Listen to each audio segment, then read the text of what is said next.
আমরা প্রতিদিন যেসব সেন্টেন্সের মুখোমুখি হই, বিশেষ করে প্রশ্নবোধক সেন্টেন্স। এই প্রশ্নবোধক সেন্টেন্সগুলোকে আমরা ২ ভাগে ভাগ করতে পারি। হুম?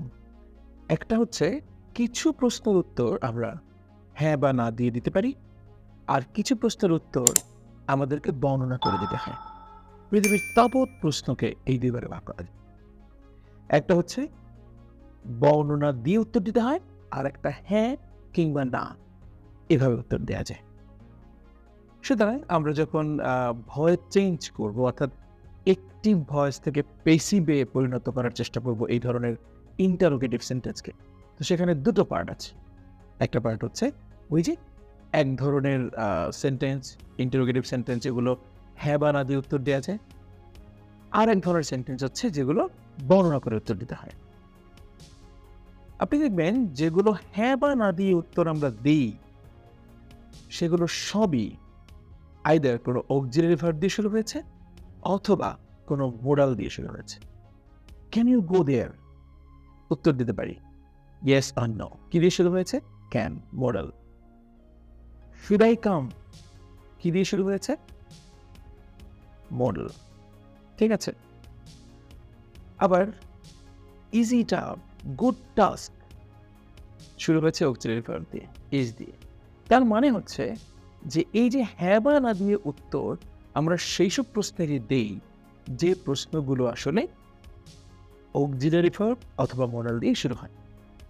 আর যেসব প্রশ্নের উত্তর আমরা ডেসক্রিপটিভ ওয়েতে দেই, বর্ণনা করে দেই, সেগুলো হচ্ছে হোয়াট, হুইচ, হাউ, হোয়েন, হ্যাঁ? এই ধরনের প্রশ্নবোধক শব্দ দিয়ে তৈরি হয়। ওর জন্যেই এটাকে আমরা হ্যাঁ বা না দিয়ে দিতে পারবো উত্তর? পারবো না। আমাকে বলতে হবে যে আমার নাম রহিম, করিম, হ্যাঁ? কিংবা শ্যাম, কিংবা রাম, হোয়াটএভার ইট ইজ। আবার কিছু প্রশ্ন, রাইট? যে প্রশ্নগুলো আমরা ইউজুয়ালি ব্যবহার করি হচ্ছে একটু অন্যভাবে। সেখানেও ডিসক্রাইব করতে হয়, যেমন হাউ দিয়ে, হ্যাঁ? সেখানে আরেকটু বেশি ইলাবোরেট করতে হয়। হাউ হ্যাভ ইউ ডান ইট? এটা কিভাবে করলে? এটা কিন্তু একটু বিশদ উত্তর সাধারণত থাকে। যাই হোক, আমরা মোটা দাগে ২ টো বিষয় দেখতে পারি। একটা হচ্ছে অক্সিলারি ভার্ব দিয়ে শুরু করা প্রশ্ন, আর একটা হচ্ছে WH ওয়ার্ড দিয়ে শুরু করা প্রশ্ন। হোয়াট, হাউ, হোয়েন, এগুলো। ঠিক আছে? আজকে আমরা এই জাতীয় বাক্যগুলোকে কিভাবে প্যাসিভ করব তার ইনিশিয়াল স্টেজটা দেখব। হুম? ধরেন একটা বাক্য আছে, হোয়াট ডু ইউ ওয়ান্ট। আমরা প্রথমে WH কোশ্চেনটাই ধরেছি, সেটা নিয়ে একটু কথা বলি। ধরেন এই সেন্টেন্সটাকে আমরা প্যাসিভ বানাবো। এই সেন্টেন্সের সাবজেক্ট কি? ইউ। তুমি কি চাও? এখানে তো একটাই ব্যক্তি আছে, ইউ। ভার্ব কি? অবশ্যই ওয়ান্ট। কোনোভাবে যেন ২টাকে আমরা ভার্ব ভেবে ভুল না করি, কারণ ২টা আসলে প্রশ্ন করার জন্য আনতে হয়েছে। আমি যদি এটার অর্থ বলি বাংলায়, কি অর্থ দাঁড়ায়? তুমি কি চাও? তার মানে এখানে ব্যক্তি তো একটাই, তুমি। ভার্ব তো একটাই, চাওয়া। আর কি হচ্ছে অবজেক্ট? এটা সাবজেক্ট, এটা ভার্ব, এটা অবজেক্ট। তার মানে খেয়াল করেন, এটা কিন্তু অবজেক্ট, এটা সাবজেক্ট, এটা ভার্ব। তাহলে আমরা কিন্তু প্যাসিভ করার সময় অবজেক্টটাকেই প্রথমে নিয়ে আসি। তো হোয়াটই প্রথমে চলে আসবে, যেহেতু হোয়াট অবজেক্ট। হোয়াট, যেহেতু এখানে এটার মধ্যে কোনো আইএনজি যোগ করা নাই, হ্যাঁ? কোনো হ্যাভ হ্যাজ নাই, কোনো হ্যাভ বিন হ্যাজ বিনের স্ট্রাকচার নাই। তার মানে কি? তার মানে হচ্ছে যে এটা একটা প্রেজেন্ট ইনডেফিনিট টেন্স। এখানে তো ডিডও নাই যে এটা পাস্ট টেন্স ধরবো। সুতরাং এটা একটা প্রেজেন্ট ইনডেফিনিটের টেন্সের বাক্য। সো আমরা নিশ্চয়ই এখানে ইজ লিখব। আমরা সবাই জানি প্রেজেন্ট ইনডেফিনিটে অ্যাম, ইজ অথবা আর হয়।